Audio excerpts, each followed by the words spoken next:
신약 성서에서 예수님은 특별히 세리들, 죄인들을 대해서는 상당히 언제나 그들을 위로하고 긍휼과 자비를 베풀었습니다. 수고하고 무거운 짐진 자들아 다 내게로 오라 하는 만큼 그들을 품고 안아주었습니다. 그렇지만 언제나 그 대상, 그러니까 예수님이 신랄하게 비판하고 아주 엄하게 다루었던 사람들이 있습니다. 누구냐면 그 당시 종교 지도자들이었던 바리새인과 서기관들입니다. 이들을 향해서 예수님은 어느 정도까지 신랄하게 비판하시고 저들을 잘못을 지적했느냐면 마태복음 23장은 이렇게까지 말씀했습니다. 한번 보여주십시오.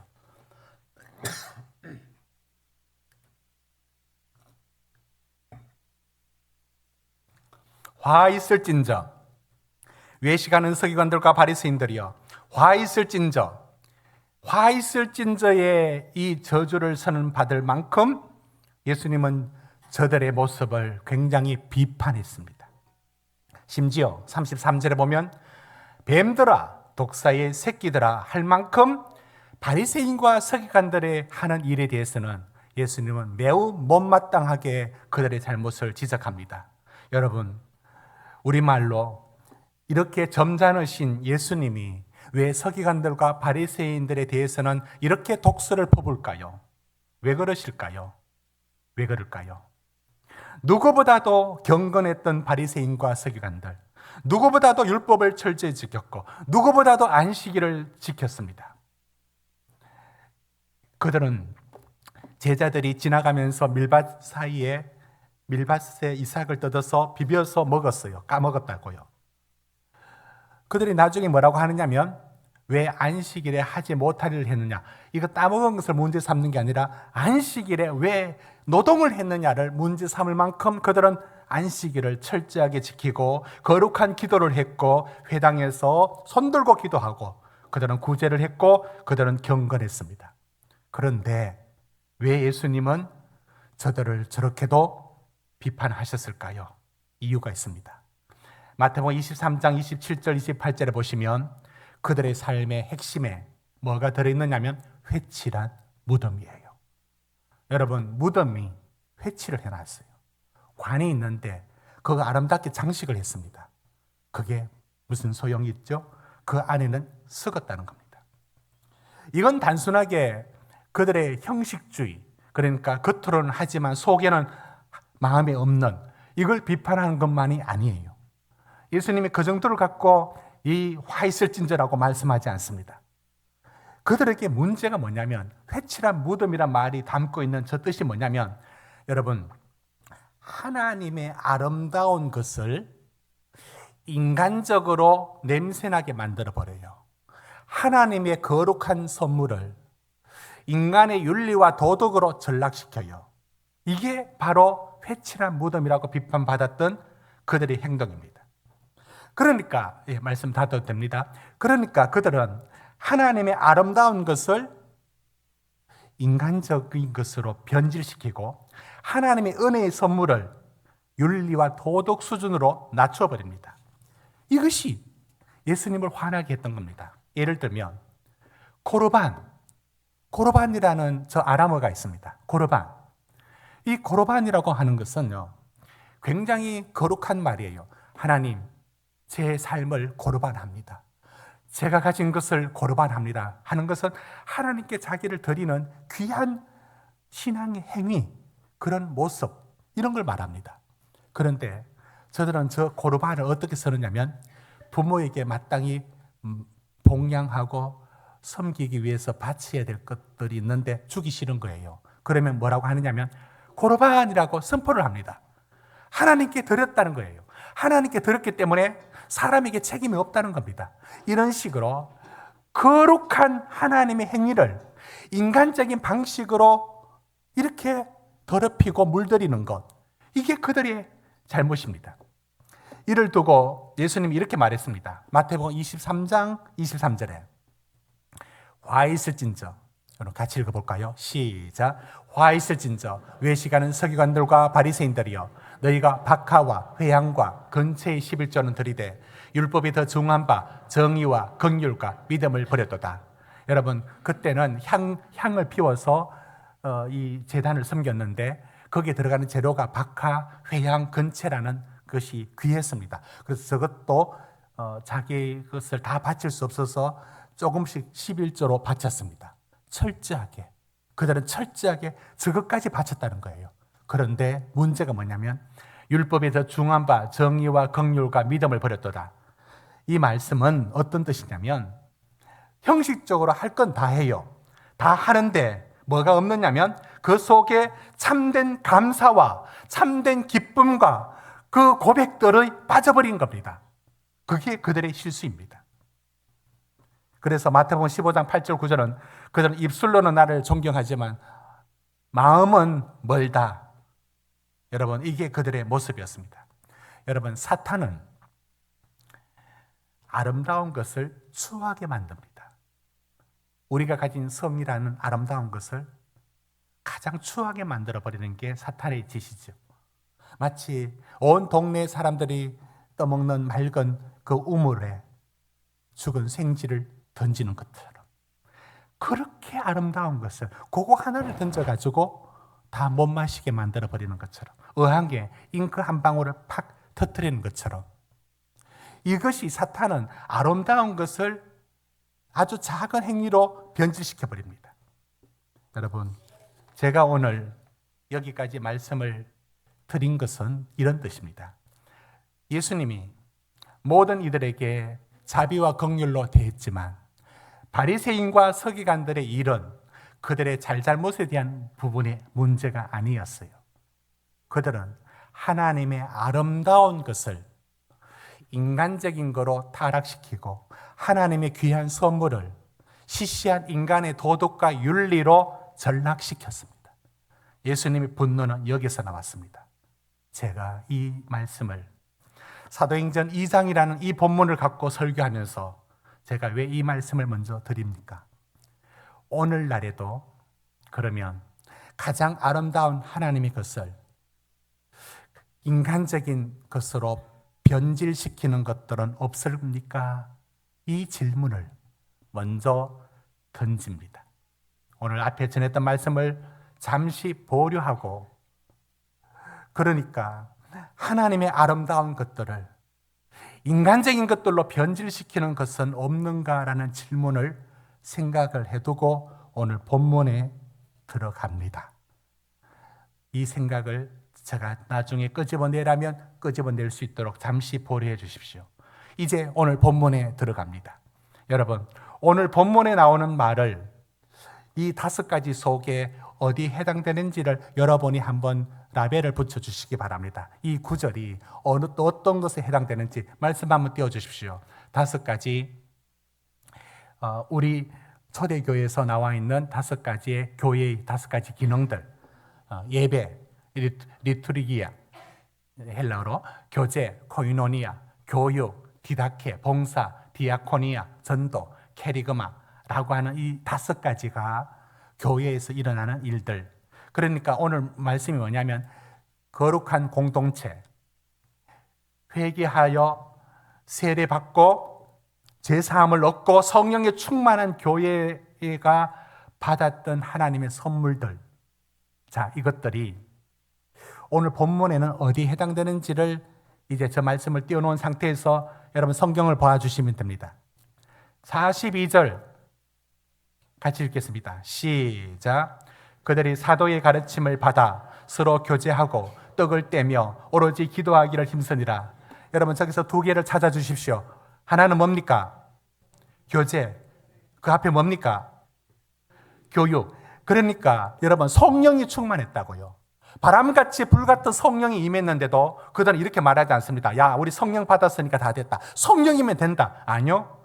사도의 가르침, 사도는 누구한테 배웠습니까? 예수의 가르침을 그들은 가장 소중하게 여겼습니다.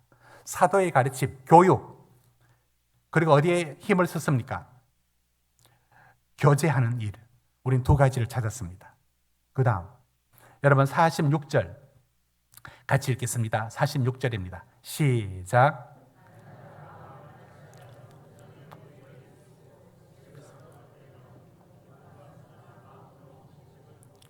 여러분, 여기서는 저 5가지 중에 무엇을 유추할 수 있습니까? 뭐가 있습니까?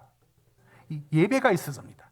여러분, 여기서 떡을 떼는 것은 성찬을 의미하기도 하고 공동 식사를 의미하는데, 아무튼 성전에 모였다는 것은 예배를 의미하고요, 서로 교제를 나누었다는 것도 함께 또 들어 있습니다. 그런가 하면 47절 보십시오. 시작. 하나님을 찬미하며 또 온 백성의 칭송을 받으니 주께서 구원받는 사람을 날마다 더하게 하시니라. 여기서 무엇을 찾을 수 있습니까? 전도.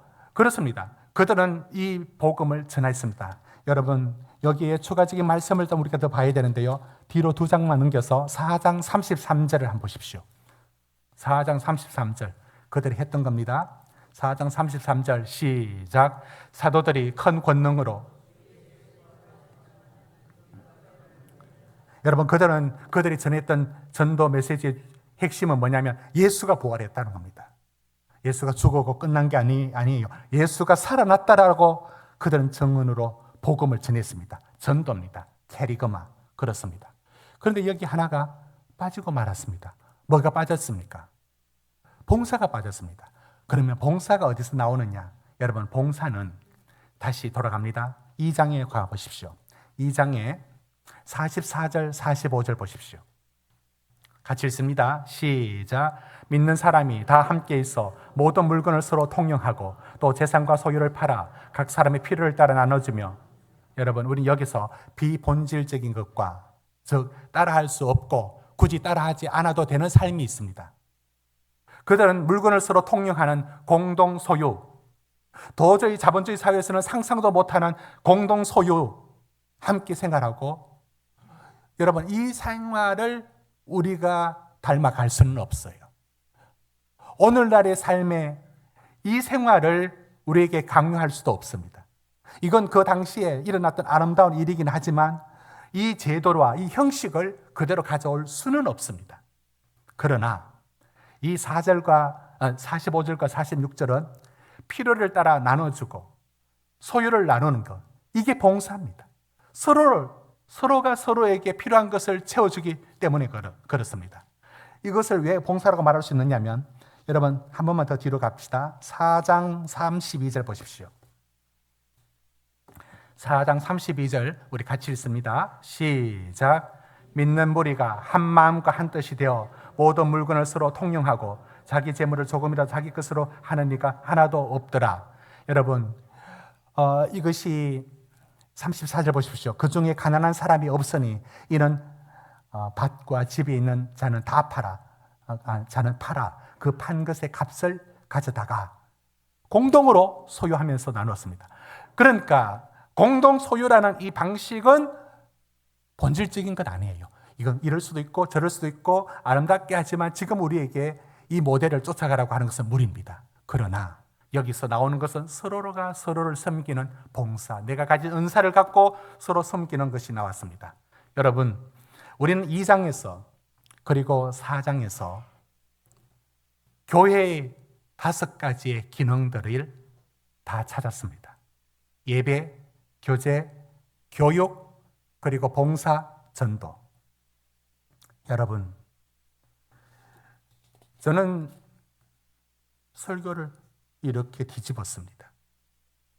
예배가 어떻고 교제가 어떻고 그리고 교육과 봉사가 어떤 것이니 여러분 우리 합시다. 이 설교를 제가 덮고 오늘 설교로 바꾼 이유가 있습니다. 제가 만약에 오늘 사도행전 2장을 펼치고 여러분에게 이렇게 말을 한다고 합시다. 여러분, 예배 드립시다. 공예배 다 드립시다. 여러분, 교제를 나눕시다. 여러분, 모임의 믿음의 교제를 더 나눕시다. 여러분, 성경 공부합시다. 여러분, 서로 봉사합시다. 곳곳에 한두 곳에 봉사를 합시다. 그리고 여러분, 전도합시다. 라는 말을 제가 하면 여러분은 어떻게 해야 합니까? 이미 알고 있고. 저는 설교 준비하면서 새삼 알게 되었습니다. 아, 이 말을 전달할 수 없는 시대가 왔구나. 예배하라, 교제하라, 교육하라, 봉사하라, 전도하라. 왜? 왜 그 말이 성립이 안 되죠? 여러분, 우리 안에 이상한 일이 생겼습니다. 예배가 아니에요. 교제가 아니에요. 교육과 봉사, 전도가 원래 가진 하나님의 선물로 가장 아름다운 것이, 하나님의 선물로 주신 은혜로운 것이 변질되었어요. 언어가 타락을 했어요. 누구 마음속에 이 5가지가 색깔이 바뀌어 버렸어요. 그래서 이제는 무슨 말을 해도 예배, 교제, 교육, 봉사, 전도 뭐 어쩌라고. 목사님은 언제나 그렇게 강조하지만 내 삶에는 이게 전부입니다. 그래서 어떻게 하라고요? 갑자기 이 5가지 단어 속에 들어있는 초대교회의 이 모습들의 아름다움이 사라졌다는 것을 알게 되었습니다. 예배, 하나님의 은혜의 통로, 내가 있는 그 성전에 너희를 향하여 내 시선이 거기 있노라라고 했던 하나님의 은혜의 광의가 있는 예배가, 두 번째, 세상이 줄 수 없는, 성도만이 줄 수 있는 한없는 위로가 되는 교제가, 든든한 믿음을 세워가는 교육이, 보람과 감사가 넘치는 섬김이, 봉사가, 말하지 않고는 견딜 수 없는 이 놀라운 비밀을 전해주고 싶은 이 놀라운 전도가 오늘날에는 잔소리밖에 안 되는 겁니다. 색깔이 바뀌었다고요. 이 언어는 이제는 오늘날에는 어떤 언어가 됐느냐면, 제발 귀찮게 더 강조하지 마십시오라고 그 언어의 색깔이 바뀌어버렸습니다. 이게 누가 하는 일이냐면 바리새인들이 하는 일입니다. 바리새인은 가장 아름다운 것을 시시하게 만들어버리고 가장 귀한 것을 더럽히는, 별것 아닌 것으로 겨우 윤리와 도덕 수준으로 몰아버리고, 그래서 이게 오늘날에는 무엇이 되어버렸느냐면 무거운 책임과 마지못해 하거나 하지 않으면서 부담만 갖고 있는 것으로 변질되어 버렸습니다. 이 바리새인과 서기관들의 속에서 하는 그런 작용들이 여러분 심령에는 이 단어들이 어떻게 살아있습니까? 예배가 사모하는 마음의 예배로 살아있습니까? 교제가 해야 되는데 하지 못하는 그 무게로 여러분 누르고 있는 건 아닙니까? 성경의 말씀들의 봉사가, 전도가 여러분은 어떤 말로, 어떤 단어로 여러분 속에 살아있는 것입니까? 색깔이 빠졌어요. 아마 이런 색깔일 겁니다. 여러분 43절을 같이 읽겠습니다. 43절 같이 읽습니다. 시작. 사람마다 두려워하는데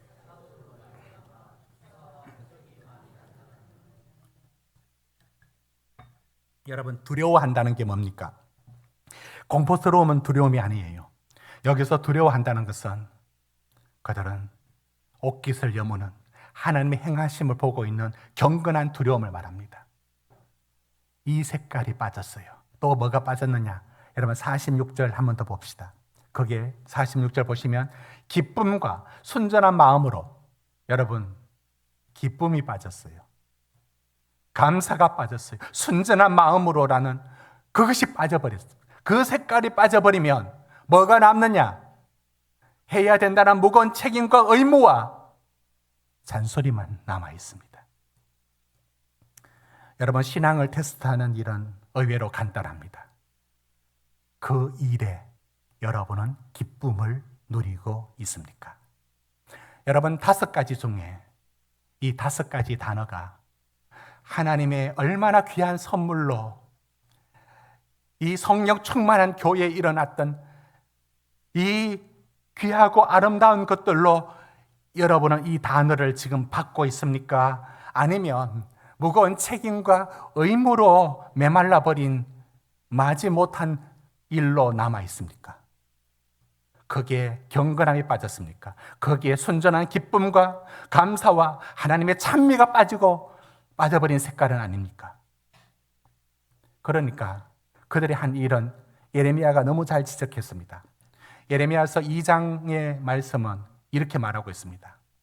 우리 같이 한번 읽겠습니다. 시작. 어느 나라가 그들의 신들을 신 아닌 것으로 바꾼 일이 있느냐?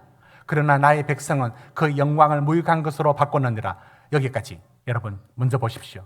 뭘 바꿨느냐면 아름다운 영광을 무익한 것으로 바꿔버렸대요. 여러분에게 예배와 여러분에게 교제라, 여러분에게 교육이란 말씀과 여러분에게 봉사라는 말과 여러분에게 전도라는 말이 여러분은 성경 초대교회에서 담고 있는 이 의미가 여러분 가슴에도 그대로 박혀 있습니까? 여기에 있는 기쁨과 순전함과 거룩한 경건은 색깔이 다 빠져버리고 무익한 것으로 잔소리로 남아 있습니까? 12절 보십시오.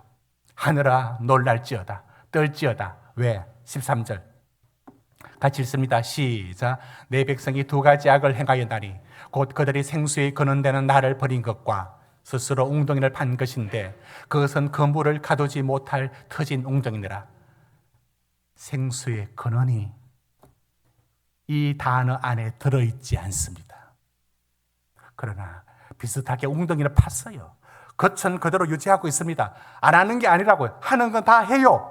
그러나 거기에는 생수의 근원을 담고 있지 못합니다. 여러분은 오늘 초대교회 5가지 교회의 기능들의 단어들이 얼마나 절실하게, 얼마나 사모함으로, 얼마나 그 귀한 은혜로 여러분은 붙들고 있습니까? 아니면 매번 끊임없이 반복되는 무거운 책임과 의무와 마지못해 해야 되는 잔소리로 바뀌어져 있습니까? 여러분에게는 뭐라고 적혀져 있습니까? 여러분은 예배를라고 쓰고 뭐라고 읽습니까? 여러분 교제라고 쓰고는 뭐라고 읽습니까? 혹시 바리새인의 번역이 여러분에게 일어나지 않았습니까? 저는 이런 일들을 보면서 여러분 이게 우리에게 일어났다는 것을 느껴봅니다. 제가 학부 졸업할 즈음에 원주에 있는 한 교회가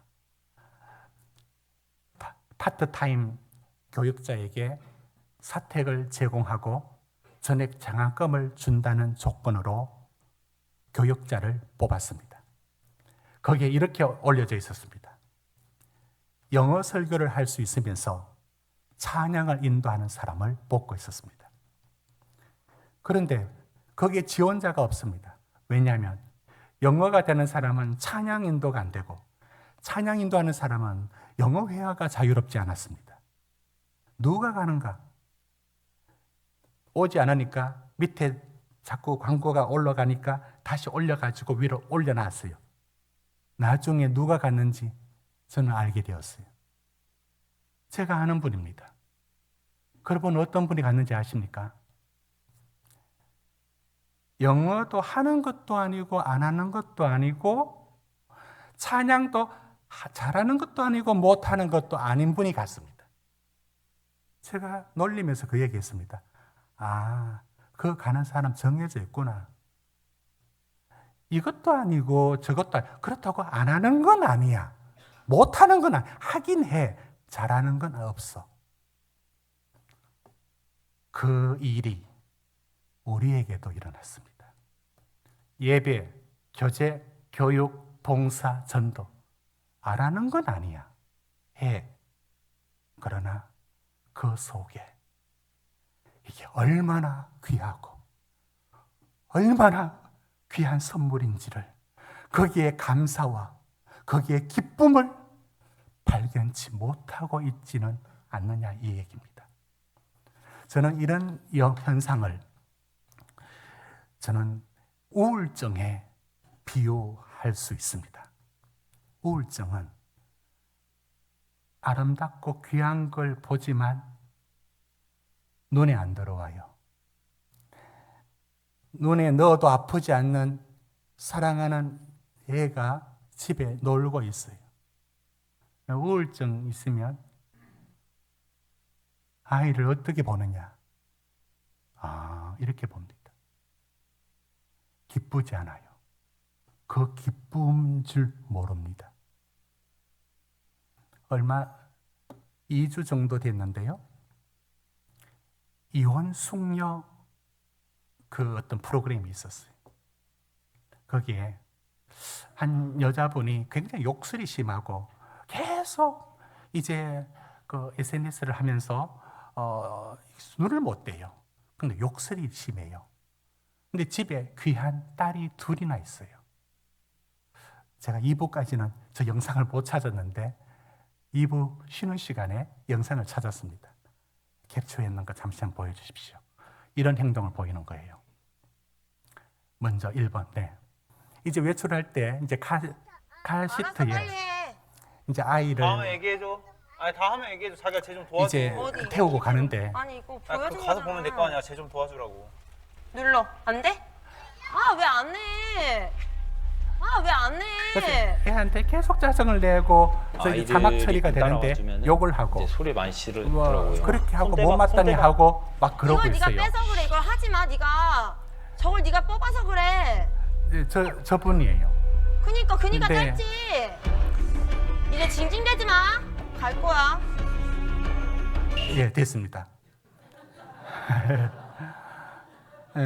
그런데 제 문제가 뭐냐면 저 그날 마침 게스트로 저는 이분 잘 몰랐는데 진태연이라는 그 배우가 있습니다. 이분이 저기 이제 게스트라 할까요? 이렇게 멤버로 나왔는데 저걸 보고 이런 얘기를 해요. 근데 이런 얘기를 하는 배경을 나중에 우리는 알게 되었어요.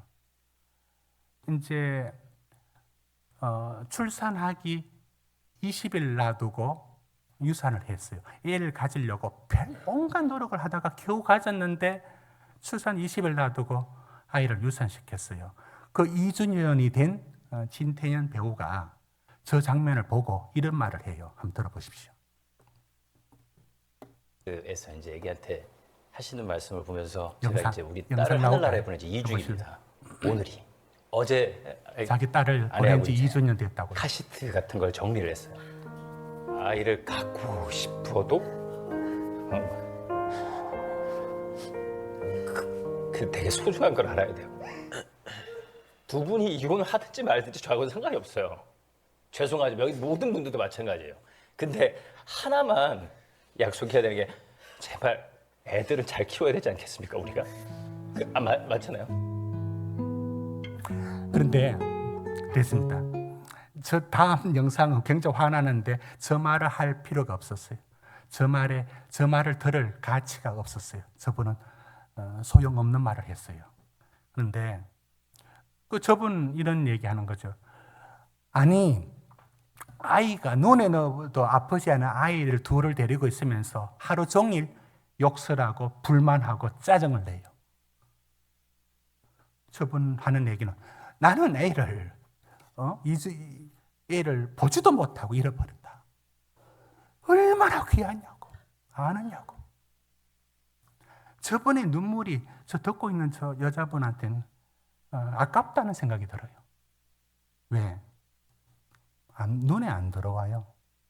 여러분, 우울증은 어떤 면을 갖고 있느냐면 그렇게 아름다운 것도 아름답게 보이지가 않아. 제가 말씀을 드려볼 테요. 여러분, 예배, 교제, 디다케, 교육, 디아코니아, 봉사, 카리그마, 전도 하나도 아름답지 않아. 하나님의 어떤 것도 그 안에 담겨져 있지 않아. 그게 우울증입니다. 저는 오늘 말씀을 전하면서 두 가지를 전하게 되는 겁니다. 바리새인, 왜 예수님은 다른 모든 이들은 다 품으면서 이 독사의 새끼라고 했던 그들은 왜 그렇게 미워했을까요? 그들의 행동 몇 가지를 싫어한 게 아니에요.